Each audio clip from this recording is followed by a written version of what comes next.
আপনারা টাইটানিক জাহাজের নাম শুনেছেন? টাইটানিক জাহাজের 8 গুণ 10 গুণ বড় একটা জাহাজ আছে, আইকন অফ দ্য সি, আমি দেখে এসেছি। রয়্যাল ক্যারিবিয়ান দেখে এসেছি। সাগরের সামনে জেটিতে যখন দাঁড়ালাম, জাহাজটা যখন যায়, আমার মনে হচ্ছে একটা শহর, গোটা শহর, the entire city is floating on the water. পুরো একটা শহর মনে হয় পানির উপর দিয়ে ভেসে যাচ্ছে। পড়েন সুবহানাল্লাহ।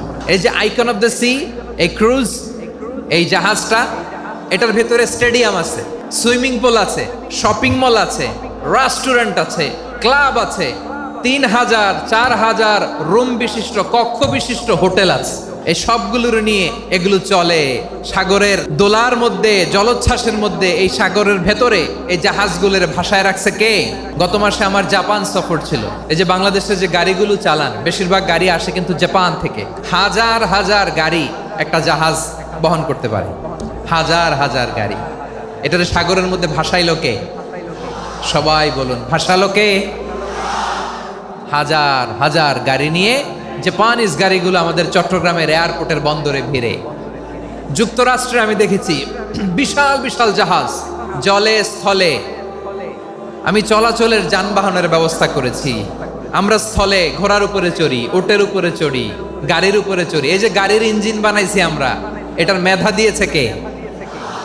আবার সাগরের মধ্যে আমরা নৌযান, জলযান, বড় বড় জাহাজ দিয়ে এক মহাদেশ থেকে আরেক মহাদেশ যাই, এক দেশ থেকে মালামালগুলো আরেক দেশে পাঠাই।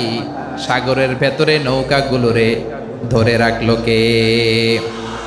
ওয়াল ফুলকিল্লাতি তাজরি ফিল বাহরি বিমা ইয়ানফাউন নাস। মানুষের উপকার আছে এরকম সরঞ্জামাদি নিয়ে সাগরের উপরে বিশাল বিশাল জলযানগুলো চলে। এগুলো ডুবে যায় না, কাত হয়ে যায় না, পড়ে যায় না। এগুলোকে স্থিতিস্থাপকতাকে ঠিক করে রাখলো কে? আপনারা জাহাজ দেখেছেন? জাহাজ, হ্যাঁ, বাড়ি চট্টগ্রাম হইলে দেখতে পারতেন। দেখছেন? বিশাল বিশাল জাহাজ, বিশাল জাহাজ মালামাল নিয়ে এক মহাদেশ থেকে আরেক মহাদেশে যায়।